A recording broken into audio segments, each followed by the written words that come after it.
హరే కృష్ణ భక్తులందరికీ స్వాగతం. ఇవాళ భగవద్గీత క్లాస్కి మనం ప్రార్థనతో మొదలు పెడదాము. అందరూ కూడా ప్రార్థించండి నాతో పాటు. దయచేసి వీడియో ఆన్ చేసి క్లాస్ వినడానికి ప్రయత్నించండి ప్లీజ్. ఓం నమో భగవతే వాసుదేవాయ. ఓం నమో భగవతే వాసుదేవాయ. ఓం నమో భగవతే వాసుదేవాయ. ఓం అజ్ఞానతిమిరాంధస్య జ్ఞానాంజనశలాకయా చక్షురున్మిలితం येन తస్మై శ్రీగురవే నమః. నమో విష్ణుపాదాయ కృష్ణప్రేష్ఠాయ భూతలే శ్రీమతే భక్తివేదాంత స్వామినితి నామినే. నమస్తే సారస్వతే దేవే గౌరవాణీ ప్రచారిణే నిర్విశేషశూన్యవాది పాశ్చాత్యదేశతారిణే. జై శ్రీ కృష్ణ చైతన్య ప్రభు నిత్యానంద శ్రీ అద్వైత గదాధర శ్రీవాసాది గౌరభక్త వృంద. హరే కృష్ణ కృష్ణ కృష్ణ హరే హరే హరే రామ రామ రామ హరే హరే. హరే కృష్ణ భక్తులందరికీ స్వాగతం. అయితే మనం చర్చిస్తున్నది 9వ అధ్యాయం. 9వ అధ్యాయంలో నిన్న మనము 17వ శ్లోకము చూసాము. పితాహమస్య జగతో మాతా ధాత పితామహః వేద్యం పవిత్రం ఓంకారం వృక్షామయజురేవ చ అనే శ్లోకాన్ని మనం చూసాం. సో ఇదే సెక్షన్ నడుస్తుంది. విశ్వరూప దర్శనం గురించి కృష్ణుడు మాట్లాడుతున్నారనమాట. ఎందుకంటే 3 రకాల ఉపాసకులు ఎవరైతే ఉన్నారో, అహంగ్రహోపాసక, ప్రతీకోపాసక మరియు విశ్వరూప ఉపాసక. అందులో విశ్వరూప ఉపాసకులు ఏ విధంగా భగవంతుణ్ణి ఈ భౌతిక ప్రకృతిలో కూడా చూసి ఆరాధించొచ్చు, ఉపాసన చేయొచ్చు, దాని గురించి మాట్లాడుతున్నారు. సో నిన్నటి శ్లోకంలో మనం చూసాము, కృష్ణుడు చెప్తున్నారు, ఆ, నేనే తల్లిని, నేనే తండ్రిని, ఆ, నేనే పితామహుణ్ణి. ఆ విధంగా ఈ అన్ని సంబంధాల గురించి మనం చర్చించాము నిన్న. ఏ విధంగా మనకి భౌతిక జగత్తులో తాత్కాలికమైన సంబంధాలు ఉంటాయి, కానీ మనకి భగవంతుడికి మధ్య ఉన్నటువంటి సంబంధము శాశ్వతమైనటువంటిది. దాని గురించి కూడా మనం చర్చించాము. రైట్. అయితే ఇవాళ మనం 18వ శ్లోకం చూడబోతున్నాము. సో దయచేసి చదవాలనుకునే వాళ్ళు 18th శ్లోక హ్యాండ్ రేస్ చేయండి please. Okay. Yeah, Santoshi Mataji మీరు చదవచ్చు, హ్యాండ్ రేస్ చేశారు. హరే కృష్ణ. हरे कृष्ण प्रभु जी दंडवत प्रणाम। దండవత్ ప్రణాం. చదవండి మాతాజీ ప్లీజ్. गतिर्भर ఒక్క गतिर्भर्त्रा प्रभु साक्षी निवासः शरणं सुहृत् ప్రభవ ప్రళయ స్థానం నిదానం బీజమవ్యయం. అనువాదము: గమ్యమును, పోషకుడను, ప్రభువును, సాక్షిని, నివాసమును, ఆశ్రయమును, మిక్కిలి సన్నిహిత మిత్రుడను నేనే. నేనే సృష్టిని, ప్రళయమును, సర్వధారమును, నిదానమును, నిత్య బీజమును అయ్యున్నాను. హరే కృష్ణ ప్రభుజీ. హరే కృష్ణ. ధన్యవాదాలు మాతాజీ, థ్యాంక్ యూ. అయితే ఈ శ్లోకం మనం చూస్తున్నాము. గతిర్భర్త ప్రభు సాక్షి నివాస శరణం సుహృత్. అయితే ఈ శ్లోకంలో భగవంతుడు అనేక విషయాల గురించి చెప్తున్నారు. విశ్వరూప వ- ఉపాసన ఏ విధంగా చేయవచ్చు అనేది కృష్ణుడు ఇక్కడ మనకి కొన్ని ఐడియాస్ ఇస్తున్నారన్నమాట.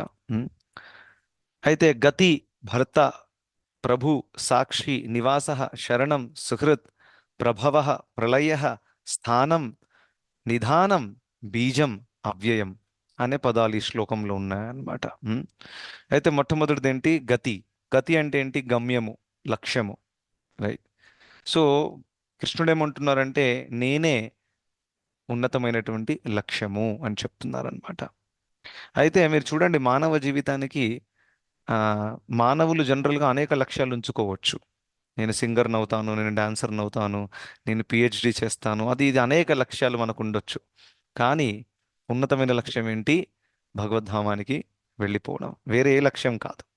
కొంతమంది అనుకుంటారు మంచి ఫెసిలిటీస్ ఉండాలి, నా ఇంట్లో 4 పని చేసేవాళ్ళు ఉండాలి, నా దగ్గర పెద్ద కారు ఉండాలి, బంగ్లా ఉండాలి, ఆ, యాక్చువల్గా కామన్ సెన్స్ మనం యూస్ చేస్తే కూడా మనకు అర్థమైపోతుంది. మానవ జీవితపు ఏకైక లక్ష్యం ఏంటో తెలుసా? కేవలం భగవంతుడు చేరిపోవడం, భగవంతుడి దగ్గరికి వెళ్ళిపోవడం, దట్స్ ఇట్. వేరే ఏది లక్ష్యం కాదు. ఎందుకు కాదు? లాజికల్గా మాట్లాడతాం. ఎందుకంటే చూడండి, ఈ లోకంలో పశువులు ఉన్నాయి కదా, ఎన్నో పశువులు ఉన్నాయి. మీరు చూస్తారు అడవిలలో కూడా ఏనుగులు ఉన్నాయి, ఆ, ఆ, చీమ ఉంది, ఎలక ఉంది. వాళ్ళందరూ కూడా ప్రకృతి వాళ్ళకి తగినటువంటిది ప్రొవైడ్ చేస్తుందా లేదా? తినడానికి, ఉండడానికి అంతా కూడా వాళ్ళు ఏమైనా చచ్చిపోతున్నారా తిండి లేక? లేదు కదా. ఏనుగు ఎన్ని టన్నులు తింటుంది? అన్ని టన్నులు మరి ప్రకృతి ప్రొవైడ్ చేస్తుంది కదా. అదేమైనా ఆకలితో చచ్చిపోతుందా ఏనుగు? లేదు. సో ఈ శరీరాన్ని మెయింటైన్ చేయడానికి భగవంతుడు ఈ ప్రకృతి ద్వారా అన్ని ఫెసిలిటీస్ ఆల్రెడీ అరేంజ్ చేశారు, మానవులకు కూడా చేశారు. అందుకనే ఖచ్చితంగా ఇది మాత్రం లక్ష్యం అవ్వదు. ఒప్పుకుంటారా? ఎందుకంటే చూడండి, ఏనుగులు, ఎలకలు వాళ్ళు ఏమైనా ఉద్యోగానికి వెళ్తున్నారా? డబ్బు సంపాదిస్తున్నారా? జాబ్కి వెళ్తున్నారా? ఏం చేయట్లేరు వాళ్ళు. వాళ్ళు అడవిలో ఉంటారు, ప్రకృతి ద్వారా వాళ్ళకి మంచిగా అవసరమైనటువంటి తిండి దక్కుతుంది వాళ్ళకి, రైట్? అదే విధంగా మానవులకు కూడా దక్కుతుంది, నో డౌట్. అయితే ఖచ్చితంగా ఇది మాత్రం లక్ష్యం కాదు. ఎందుకంటే ఏదైతే ఆల్రెడీ మనకి ప్రకృతి ఇస్తుందో అది ఎలా లక్ష్యం అవుతుంది? Doesn't make sense. సో వేరే ఏదో లక్ష్యం ఉండాలి, రైట్? మరి ఏది వేరే ఏ లక్ష్యం అండి? స్వర్గానికి వెళ్ళాలనా? అలా కూడా అనొచ్చు. లేదండి ప్రభుజీ, ఈ లోకంలో దుఃఖం ఉంది, కరెక్టే మీరు చెప్పింది, దుఃఖాలేమో. కానీ బహుశా స్వర్గంలో బాగా ఎంజాయ్మెంట్ ఉందేమో, రైట్? కానీ స్వర్గం కూడా తాత్కాలికమే. క్షీణే పుణ్యే మర్త్యలోకం విశంతి అని కృష్ణుడు చెప్పారు.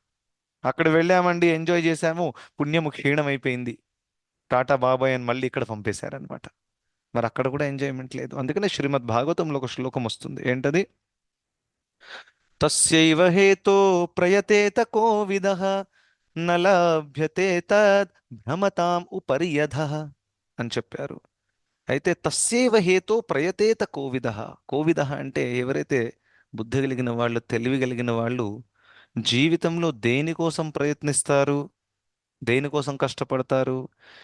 ఏదైతే మీరు ముల్లోకాలలో వెళ్ళినప్పటికీ దక్కనిది దాని గురించి ప్రయత్నిస్తారు తెలియగలిగిన వాడు. ఎందుకంటే ముల్లోకాలలో దక్కేది అంతా కూడా తాత్కాలికమే. సో స్వర్గానికి వెళ్ళినా కానీ అక్కడ హ్యాపీనెస్ లేదు. ఆ, ఇక్కడది ఏది కూడా తీసుకున్నా కానీ హ్యాపీనెస్ ఉండదు. సో దాని అర్థం ఏంటి? తల్లభ్యతే తత్ భ్రమతాం ఉపరి అధః. ఉపరి అంటే మీద ఉన్నటువంటి లోకాలు, అధ అంటే కింద ఉండేటటువంటి లోకాలు. ఎక్కడికి వెళ్ళినా కానీ ఒకటి మాత్రం దక్కదు. ఏంటది? మోక్షం.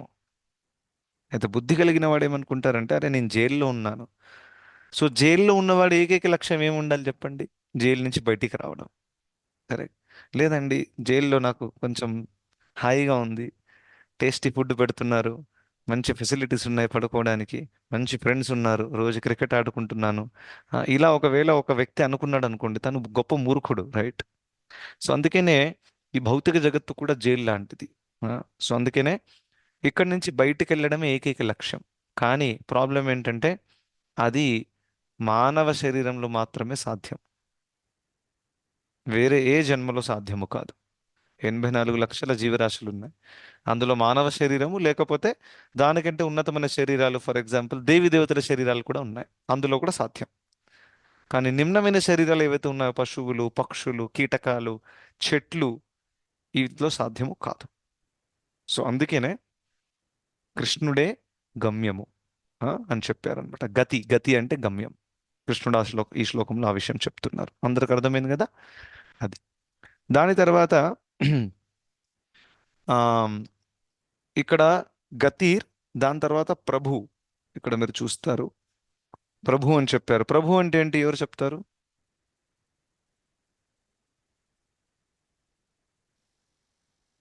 ప్రభుజీ అందరికి యజమాని అని అనుకోవచ్చు. ప్రభు అంటే మాస్టర్. కంట్రోలర్. ప్రభు అంటే మాస్టర్, కంట్రోలర్, రైట్? సో ఆయన అందరికంటే పెద్ద మాస్టర్, భగవంతుడు చెప్తున్నారు అనమాట. అయితే ఏ విధంగా ఆయన పెద్ద మాస్టర్ చెప్పండి? ఎందుకంటే చూడండి, మాస్టర్ అంటే అంతా కూడా కంట్రోల్ తన చేతుల్లో ఉంటుంది. కంట్రోల్ లేనప్పుడు ఆయన మాస్టర్లా అవుతాడు. సో ఆ విధంగా మీరు చూస్తే భగవంతుడి చేతుల్లో అంతా కంట్రోల్ ఉందన్నమాట. తాను తలుచుకుంటే ఈ సృష్టి ఇలా చిట్కెనేలతో తను క్రియేట్ చేయగలుగుతాడు. తను తలుచుకుంటే ఒక్క క్షణంలో ఈ ఈ ప్రళయం వచ్చేస్తుంది. రైట్, అంతా తన కంట్రోల్లో ఉందన్నమాట. సో ఆ విధంగా చూస్తే ఆయన సుప్రీం మాస్టర్, ఆయన తలుచుకుంది చేయగలుగుతారు. రైట్, మనం ఎన్నో విషయాలు తలుచుకుంటాం కదా జీవితంలో, ఇది అవ్వాలి, అది అవ్వాలి, ఇది చేయాలని, కానీ అన్నీ అసాధ్యం అవుతుందా? అవ్వదు. ఎందుకంటే మనం ప్రభువులం కాదు కాబట్టి.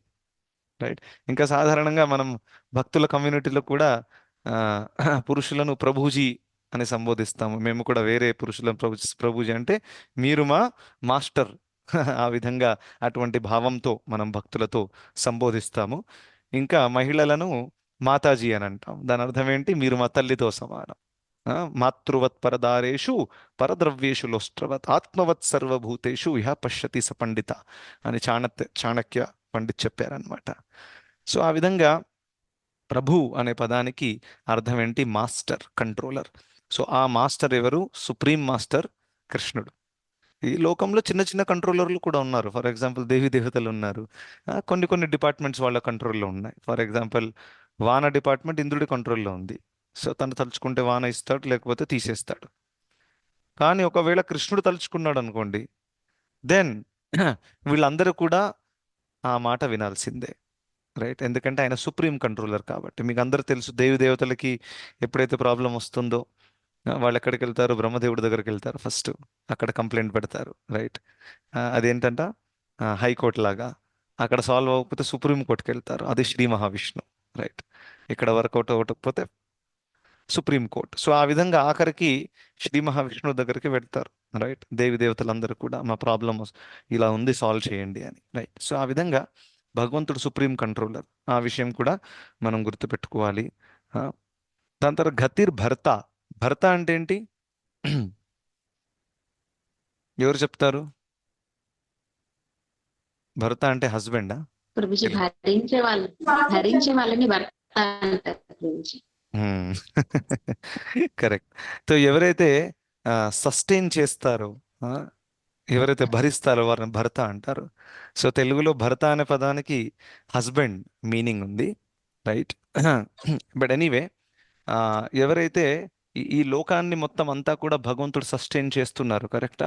మనం చూసాము, ముందు కూడా భగవంతుడు చెప్పారు, మత్స్థాని సర్వభూతాని అని చెప్పారు. రైట్, ఇదంతా కూడా, ఈ లోకం అంతా కూడా 14 లోకాలు నేను దాన్ని భరిస్తున్నాను, అంటే దాన్ని ధరిస్తున్నాను, నేను హోల్డ్ చేస్తున్నాను, నా కంట్రోల్లో ఉన్నాయి.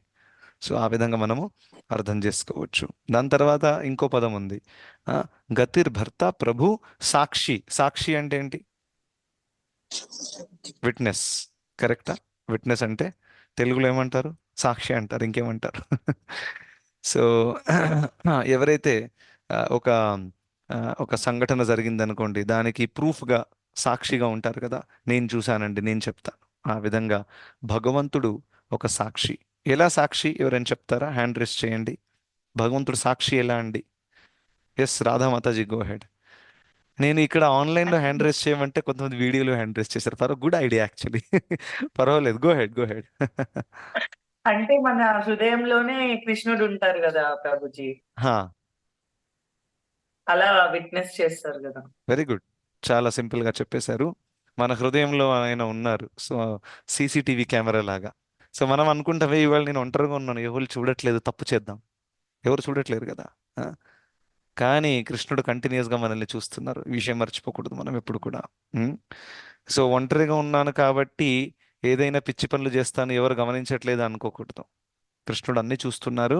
ఇంకా అంతా కూడా ఈ కెమెరాలో ఆ వీడియో అంతా రికార్డ్ అయిపోయి చిత్రగుప్తుడి డేటాబేస్లో అప్డేట్ అయిపోతుంది, అప్లోడ్ అవుతుంది. దాని తర్వాత మనం అక్కడికి వెళ్ళిన తర్వాత మనకు వీడియోతో సహా, టైంతో సహా అంతా కూడా చూయిస్తారనమాట. రైట్, సో ఆ విధంగా భగవంతుడు సాక్షి. మనం చేసే అన్నింటికి తను సాక్షి. దీంట్లో పాజిటివ్ లెసన్ ఏంటంటే, భక్తులకి ప్రత్యేకంగా, మనము భక్తిలో చేస్తున్నటువంటి చిన్న ప్రయత్నానికి కూడా భగవంతుడు సాక్షి. ఇది మర్చిపోకూడదు. మనం అనుకోకూడదు, అరే నాకు రిజల్ట్ రావట్లేదే, నేను ఇంత చేస్తున్నాను. మనం చేసే చిన్న చిన్న ప్రయత్నాలను భగవంతుడు గమనిస్తున్నారు, దానికి సరైన సమయంలో స్పందిస్తారు. మనం చేసిన చిన్న సేవ కూడా, కేవలం జగన్నాథ రథయాత్రలో డ్యాన్స్ చేశారనుకోండి కేవలం, లేకపోతే కీర్తనలో పాడారు, లేకపోతే ఒక్కసారి జై జగన్నాథ్ అన్నారు, అది కూడా భగవంతుడు నోట్ చేస్తారు డైరీలో. సో ఈ అమ్మాయి లేకపోతే ఈ అబ్బాయి, ఈ మాతాజీ ఇక్కడికి వచ్చారు, నా పేర్లు ఉచ్చరించారని తన డైరీలో ఎంట్రీ చేసుకుంటారు. చెప్పండి, అంత భగవంతుడు సాక్షి అంటే కేవలం దొంగలను పట్టుకోవడానికే కాదు. ఆ, తన భక్తులు చేస్తున్నటువంటి భక్తికి కూడా తను సాక్షి. ఎందుకంటే జనరల్గా మనకి లోకంలో ఎలా ఉంటుంది, మనం ఏదైనా చేస్తే, ఎవరికోసమైనా మంచి చేస్తే, వాళ్ళు ఆ మంచిని గుర్తిస్తే మనకు కొంచెం ప్రశాంతత దక్కుతుంది. ఒప్పుకుంటారా? నేను ఇంత చేశాను మీకోసం. కోడలు అత్త కోసం చాలా చేస్తుంది, ఫర్ ఎగ్జాంపుల్. అత్త గుర్తిస్తే కోడలు కూడా చాలా హాయిగా ఉంటుంది. ఆ, అత్త అన్నదనుకోండి, నువ్వు నా చాలా సేవ చేశావు, నేను ముసలిదాన్ని అయినా కానీ నాకు చాలా సేవ చేశావు, నా కోసం వంట వండావు, అది చేశావు, నన్ను హాస్పిటల్కి తీసుకెళ్ళావు. ఈ విధంగా అంటే కొంచెం ఏముంటుంది, హాయిగా ఉంటుంది, మనసు తేలిగ్గా ఉంటుంది. అరే, నేను చేసిన దానికి నాకు రికగ్నిషన్ దొరికిందని. కానీ భౌతిక జగత్ ఎలాగంటే అది దక్కదు జనరల్గా. ఆ వాస్తవాన్ని ఫస్ట్ స్వీకరించాలి మనం, రైట్? కానీ అది కృష్ణుడి దగ్గర ఖచ్చితంగా దక్కుతుంది. మనం చిన్న పనిని కూడా కృష్ణుడు నోట్ చేసుకుంటారు, రైట్? సో అందుకనే మనం అజామిళుడి కథలో చూసాం కదా, ఈ హరినామం ఎంత గొప్పది.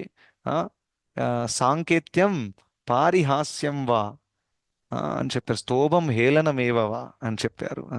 సాంకేత్యముగా పారిహాస్యముగా కూడా కృష్ణుడి పేరు పలికితే దానికి రిజల్ట్ ఉంటుంది. అజామిలుడు సాంకేతముగా పలికాడు, ఒప్పుకుంటారా? నిజంగానే తను నారాయణుడిని తలచలేదు, తన కొడుకుని పుత్రుణ్ణి తలిచాడు అనమాట. అయినా కానీ భగవంతుడు ఏమన్నారు, లేదు లేదు, నన్నే తలుచుతున్నాడు, సో ఆయన ఖచ్చితంగా నరకానికి వెళ్ళకూడదు, విష్ణుదూతులారా వెళ్ళి ఆయన తీసుకురండి అనేది భగవంతుడి భావం అలా ఉంటుందన్నమాట. సో ఆ విధంగా మనం ఎప్పుడు కూడా ఒక పాజిటివ్ యాటిట్యూడ్లో ఉండాలి. ఏంట పాజిటివ్ యాటిట్యూడ్? మనం ఏ సేవ చేసినా, మనం ఎంత జపం చేసినా, ఎంత రీడింగ్ చేసినా, మనల్ని ఎవరు గుర్తిస్తున్నారా గుర్తించట్లేరా అనేది మన ప్రాబ్లం కానే కాదు. అది మన కోరిక ఎప్పుడు కూడా ఉండకూడదు. కానీ మన కోరిక ఏముండాలి, మన క్లారిటీ ఏముండాలి? మన క్లారిటీ ఏంటంటే రెండు విషయాలు ఉండాలి, ఒకటి క్లారిటీ, ఒకటి కోరిక. క్లారిటీ ఏంటంటే నేను చేసింది కృష్ణుడికి తెలుసు, సాక్షి కదా, ఇక్కడ ఉన్నారు కదా హృదయంలో. సో మీరు పొద్దున్న నుంచి రాత్రి దాకా రథయాత్ర రోజు ఎంత కష్టపడ్డారో, లేకపోతే జన్మాష్టమి రోజు ఎంత కష్టపడ్డారో, లేకపోతే ఏదైనా సేవ చేసినప్పుడు మీరు ఎంత కష్టపడ్డారో అది కృష్ణుడికి తెలుసు. సో కృష్ణుడికి తెలిసినప్పుడు ఈ లోకానికి రుజువు చేయాల్సిన అవసరం ఉందా? లేదు కదా, రైట్? చాలా క్లియర్ అన్నమాట. ఈ క్లారిటీ మనకు ఉండాలి. ఎవరికి ఏమి రుజువు చేయాల్సిన అవసరము లేదు, రైట్? ఎప్పుడెప్పుడు ఇలా ఒక ఇద్దరు భక్తులు గొడవ చేస్తున్నారంటే, ఇద్దరు కొత్తగా వచ్చారనమాట. అరే, నీకంటే గొప్ప నేను 8 మాలలు చేస్తున్నాను తెలుసా? ఒక నువ్వు 8ఏనా, నేను ఏకాదశి రోజు 20 చేస్తాను తెలుసా? ఈ మాలల గొడవ నడుస్తుంది అక్కడ. ఆ? అంటే దాని అర్థం ఇద్దరికి కూడా పరిపక్వత లేదు. కనీసం ఒక్కడికి పక్వత ఉన్నా ఆ వ్యక్తి ఏమనేవాడు, సరే ప్రభుజీ, నేను చాలా చిన్నవాడిని, నాకు తెలియదు ఎక్కువగా, మీరు గొప్ప భక్తులు 20 మాలలు చేస్తున్నాను అంటున్నారు, సో నా కోసం దయచేసి ప్రార్థించండి, నేను కూడా మీలాగా ఒక మంచి భక్తుడిని అవ్వాలని, భగవంతుడి సేవ చేయాలని ప్రార్థించండి అని ఇలా చెప్పి వెళ్ళిపోతారు. ఎవరు? పరిపక్వత ఉన్నవాళ్ళు, కరెక్ట్? సో పరిపక్వత లేనప్పుడే ఇవన్నీ కూడా గొడవలు నడుస్తూ ఉంటాయి అన్నమాట. రెండు కంట్రీస్ మధ్య కూడా గొడవలు నడుస్తున్నాయి, నేను గొప్ప నువ్వు గొప్ప చూసుకుందాం. Russia Ukraine, right? India Pakistan నడుస్తున్నాయి, కొత్త విషయాలు కావు ఇవి, ఎప్పటి నుంచో నడుస్తున్నాయి. ఆ, ఒకరి గొప్పతనం వాళ్ళు రుజువు చేయడానికి ప్రయత్నిస్తున్నారు, కానీ ఇది విషయం మర్చిపోయారు, భగవంతుడు అందరికంటే గొప్ప వ్యక్తి. రష్యా యుక్రెయిన్ ఇద్దరు కలిసి భగవంతుడిని ఆరాధించారు అనుకోండి, ప్రాబ్లం సాల్వ్ అయిపోతుంది. కానీ అది వినడానికి సిద్ధంగా ఎవరు లేరు. సో ఆ విధంగా మనం కేవలం ఆ, భగవంతుడి సంతృప్తి కోసం కార్యం చేయాలి. సో క్లారిటీ ఉండాలి. ఏంటది? భగవంతుడికి తెలుసు నేనేం చేస్తున్నా అనేది, ఇంకా నాకు గైడెన్స్ ఇస్తున్నటువంటి సీనియర్ భక్తులకు కూడా తెలుసు, రైట్? ఎవరి దగ్గర మనం గైడెన్స్ తీసుకుంటున్నామో వాళ్ళకి తెలుసు నేను ఎలా సేవ చేస్తున్నాను, ఏం చేస్తున్నాను, నాకు ఈ లోకానికి రుజువు చేయాల్సిన అవసరము లేదు. First point. సెకండ్ ఏంటి, మన కోరిక ఎలా ఉండాలి? మనం ఏ కార్యం చేసినా కానీ అది భగవంతుడికి నచ్చుతుందా లేదా అని ఆలోచించి చేయాలి, రైట్?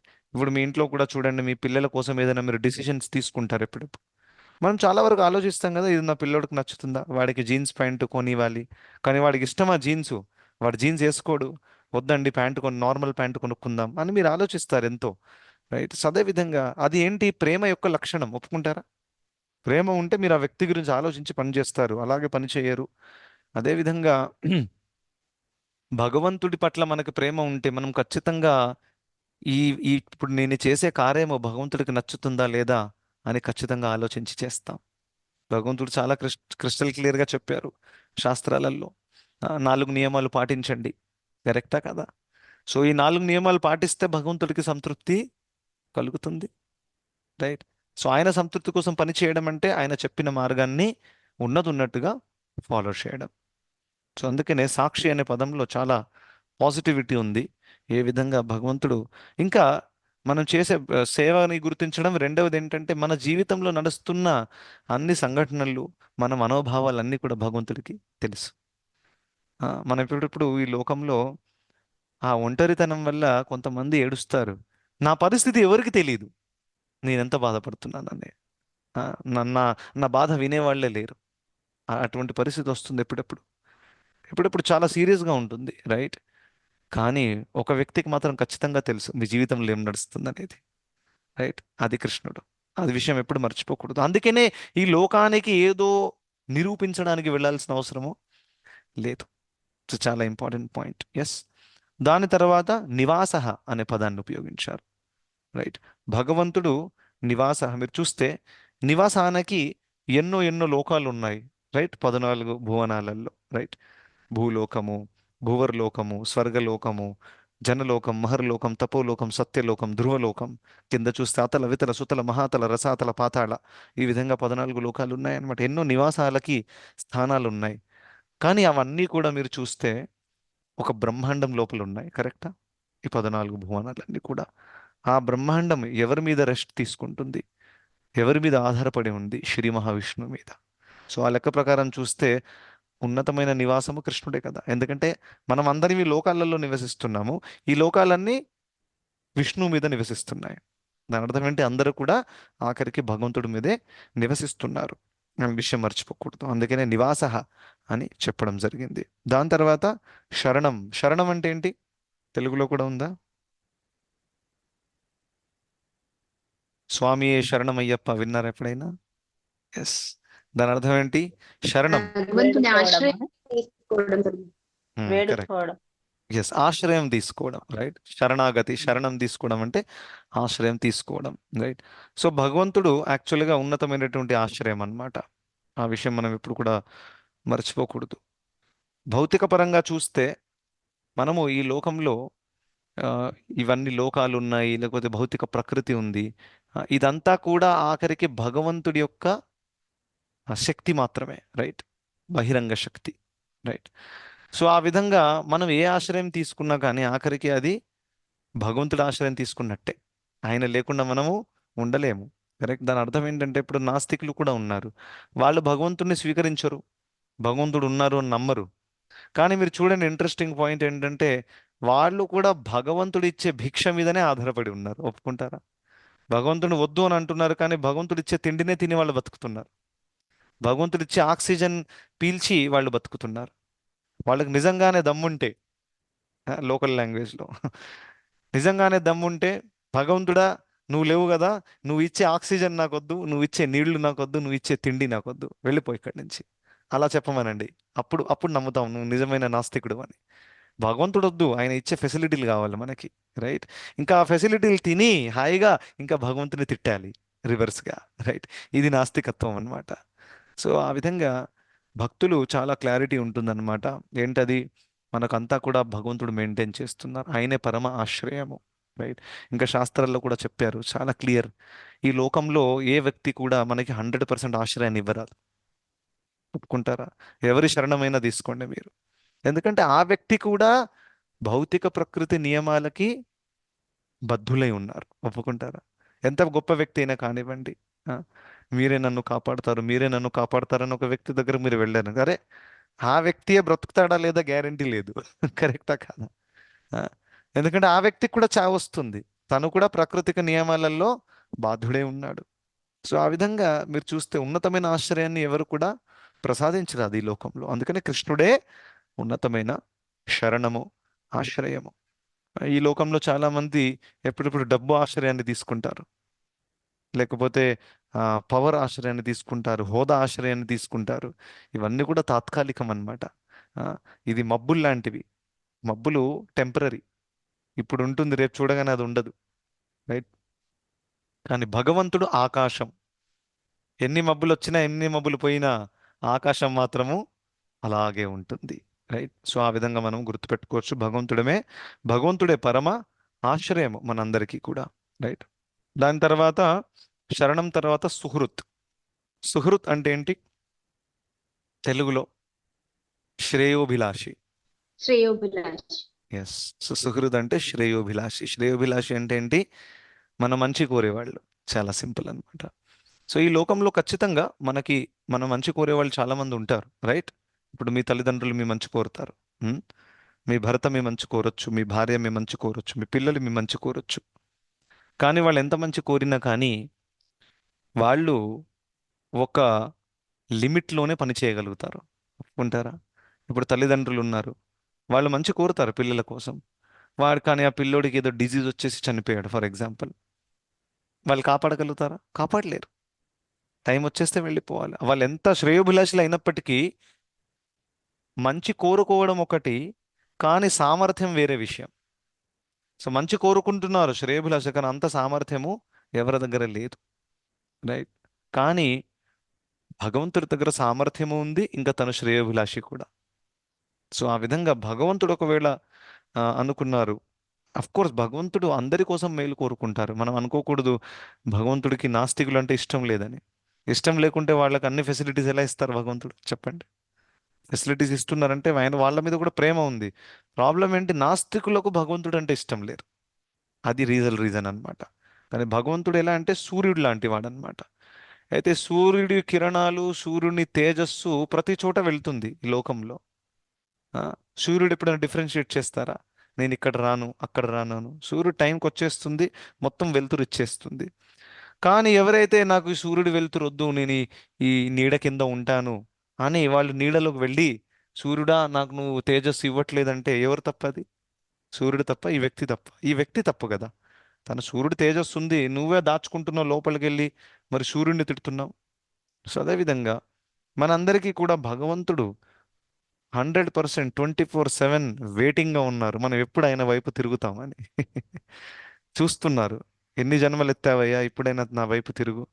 ఆ, అలా తిరగగానే భగవంతుడు చాలా ఆనందపడతారు. అయ్యో, ఎన్నో ఎన్నో జన్మల తర్వాత ఆ, నా వైపు తిరిగావు.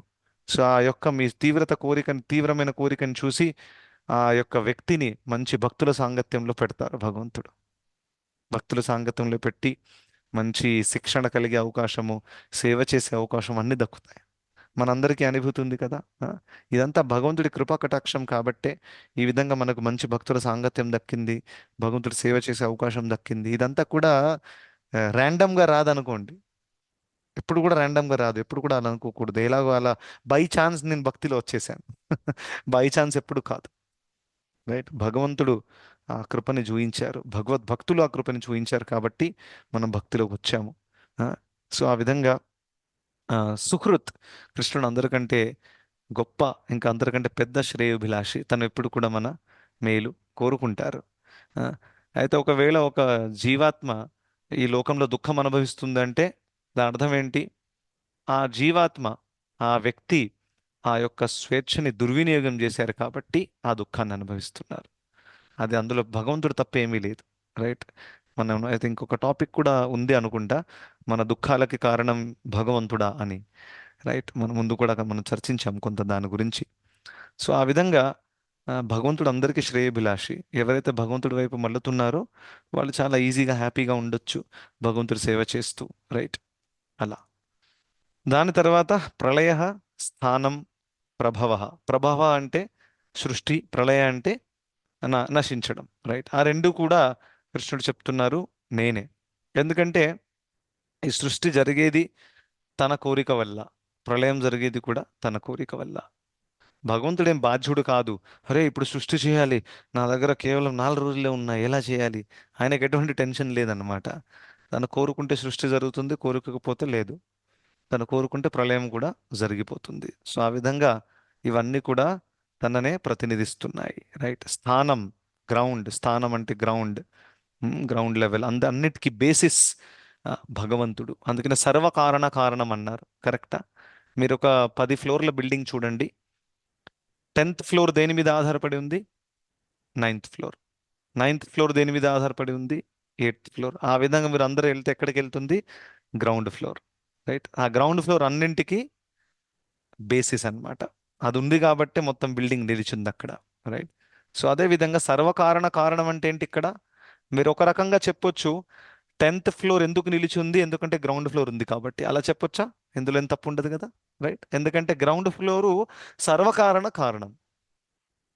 10th ఫ్లోర్ నిలవడం దానికోసము 9th ఫ్లోర్ ఇమీడియట్ కారణం అయితే, ఉన్నతమైన కారణం ఎవరు? గ్రౌండ్ ఫ్లోర్, సర్వకారణ కారణం. అదేవిధంగా మనకి డైరెక్ట్గా భగవంతుడు కనిపించకపోయినా ఇవన్నీ కూడా భౌతిక ప్రకృతిలో నిలిచి ఉన్నాయి అని అంటే, అంతే పక్కగా నడుస్తున్నాయి అని అంటే, దానికి సర్వకారణ కారణం ఎవరు? భగవంతుడు, రైట్? సో ఆ విషయం మనం ఎప్పుడు కూడా మర్చిపోకూడదు. అది స్థానం.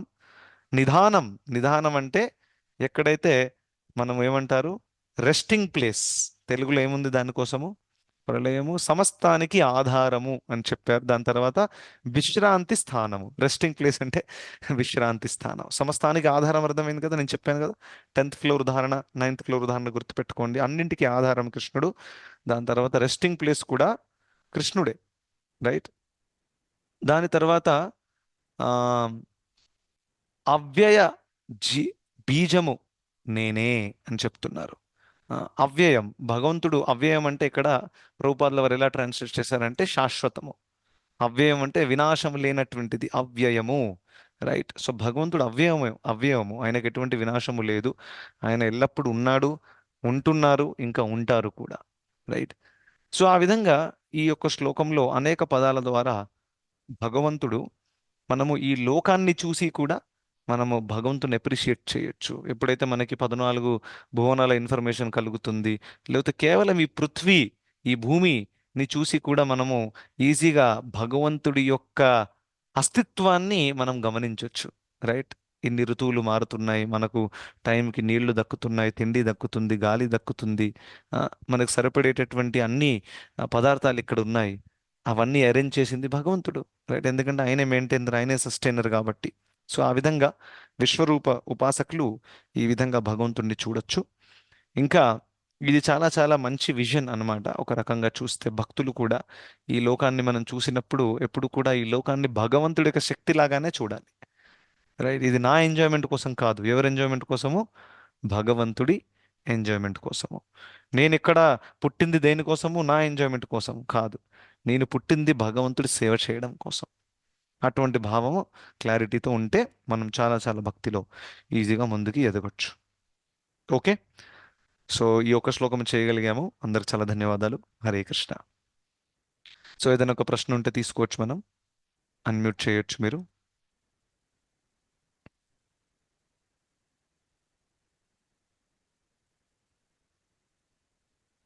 ఎవరికేమైనా ప్రశ్నలు ఉన్నాయా? ప్రభుజీ మనము yeah Radha Mataji, you can go head first. అంటే ఇక్కడ మీరు చెప్పారు కదా, థింక్ వేరెవర్ ద కృష్ణ, అన్నిటి దగ్గర ఉంటాడు, మన మనసులో కూడా ఉంటాడని.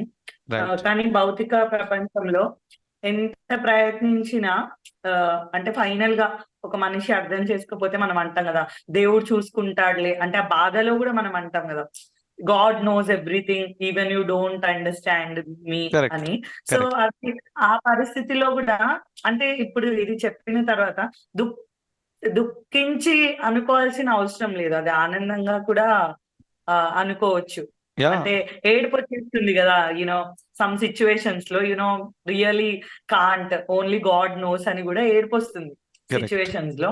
సో ఇలా చెప్పినప్పుడు అది చాలా హాయిగా ఉంటుంది. ఓకే, హీ నోస్ కదా, నువ్వు ఎవరికి ప్రూవ్ చేయాల్సిన అవసరం లేదు అని. కానీ కొన్ని సందర్భాలలో ప్రూవ్ చేయాల్సి వస్తుంది కదా ప్రభుజీ, అలాంటప్పుడు చాలా బాధగా ఉంటుంది కదా. చూడండి, నేను చాలా సార్లు కూడా ఈ విషయం గురించి చెప్పాను. ఇప్పుడు ఫర్ ఎగ్జాంపుల్ భగవంతుడి మీద ఆధారపడి ఉండడము, లేకపోతే ఎవరికి ఏం ప్రూవ్ చేయాల్సిన అవసరం లేదు అని అంటే, దాట్ డజంట్ మీన్ ప్రాక్టికల్ లెవెల్లో మనకి ఎక్కడైతే అవసరపడుతుందో అక్కడ చేయకూడదని కాదు.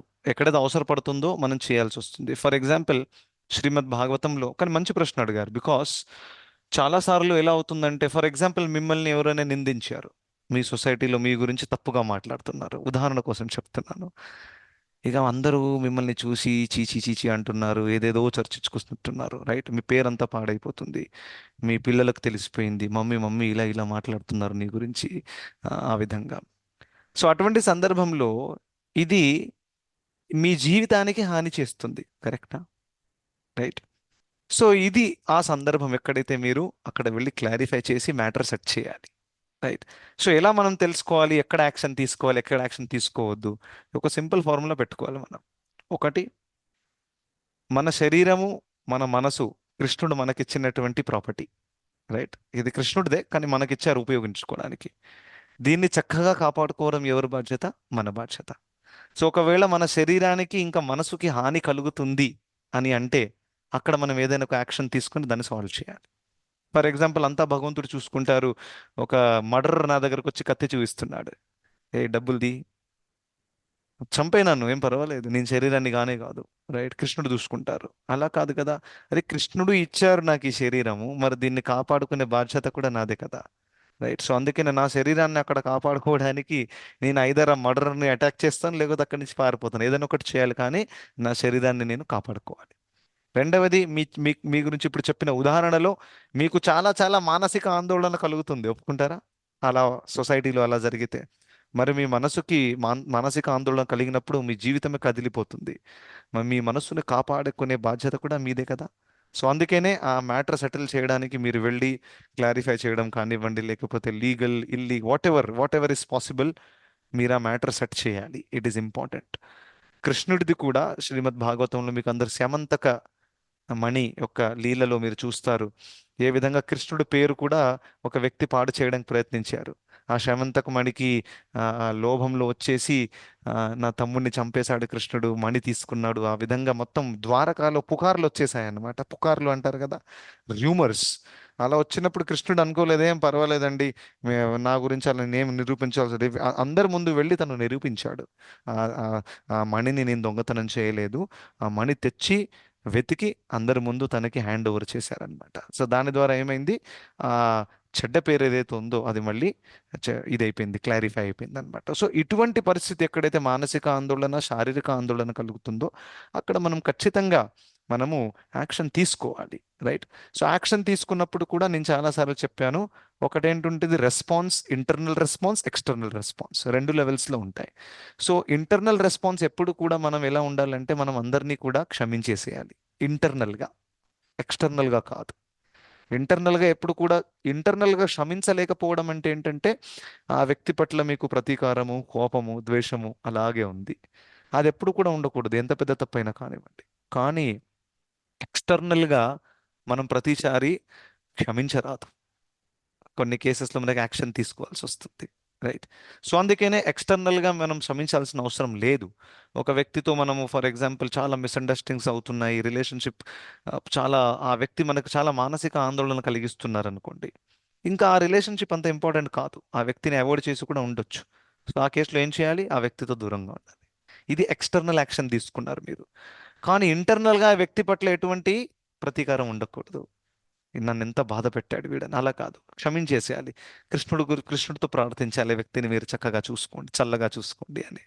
కానీ ఆ వ్యక్తితో మనం దూరం ఉండాలి, ఎందుకంటే మన శరీరానికి, మనసుకి అది ఆందోళన కలిగిస్తుంది కాబట్టి. సో అటువంటి సందర్భంలో చేయాలి మాతాజీ. సో నిరూపించడం అంటే నేను ఏ సందర్భంలో చెప్పాను అని అంటే, మనం ఒక పని చేస్తాము, మనల్ని ఎవరు గుర్తించట్లేరు, అయితే నా గొప్పతనం నేను చెప్తాను అందరికీ, ఆ విధంగా మనం ముందుకెళ్ళి నిరూపించాల్సిన అవసరము లేదు. కానీ ఎక్కడైతే మన గురించి తప్పుగా పుకార్లు నడుస్తున్నాయో, లేకపోతే చాలా మంది రాంగ్ ఇన్ఫర్మేషన్ స్ప్రెడ్ చేస్తారో అక్కడ నిరూపించాలి, ఖచ్చితంగా వెళ్ళి క్లారిఫై చేయాలి. ఓకే మాతాజీ, థ్యాంక్ యూ, మంచి ప్రశ్న అడిగినందుకు. Hare Krishna. Okay, so already 9:11 అయిపోయింది. So Maithili Mataji, you had some question, go ahead. Last question తీసుకుందాము.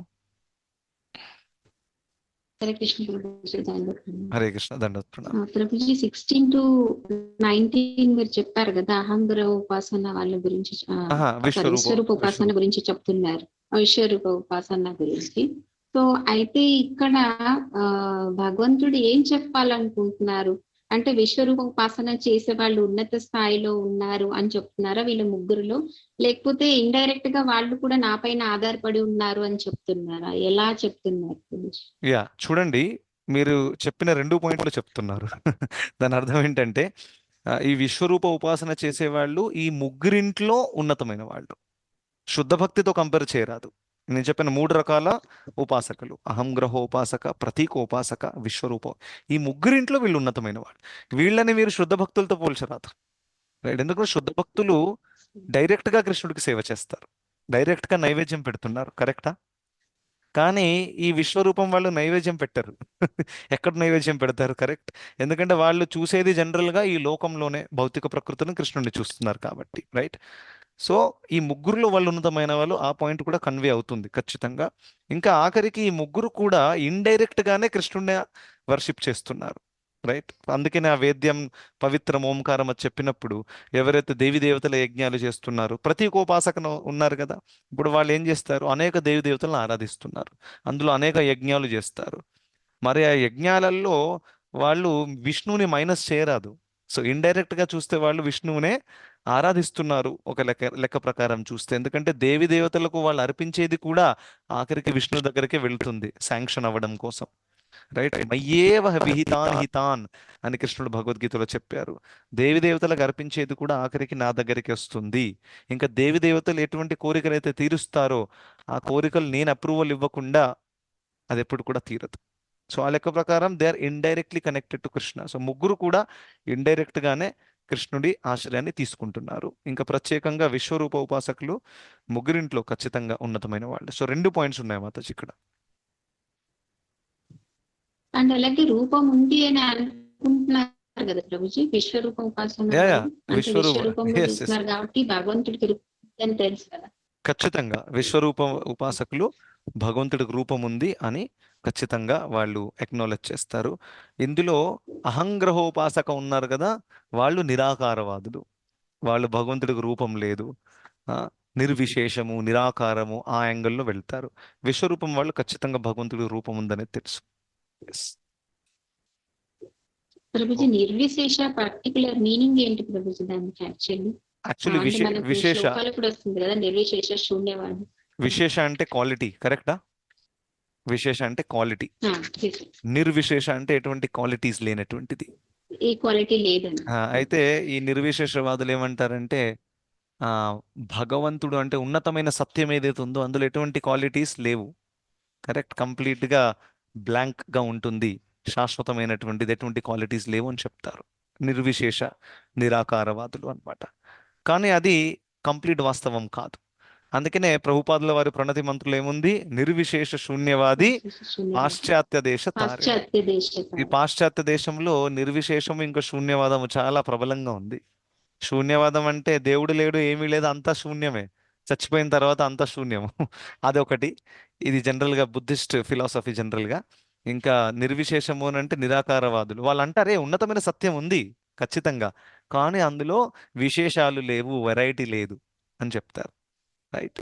సో ఆ విధంగా రెండు కూడా ఇన్కంప్లీట్ అండర్స్టాండింగ్, రైట్? ఉన్నతమైన సత్యం యాక్చువల్గా ఒక వ్యక్తి ఉన్నాడంటే వెరైటీ ఉంటుంది, ఇమోషన్స్ ఉంటాయి, ఫీలింగ్స్ ఉంటాయి, కాళ్ళు చేతులు ఉంటాయి, రూపం ఉంటుంది, రైట్? అలా ఇది ఉన్నతమైన అండర్స్టాండింగ్. ఇది భాగవతంలో చెప్పారనమాట. ఓకే.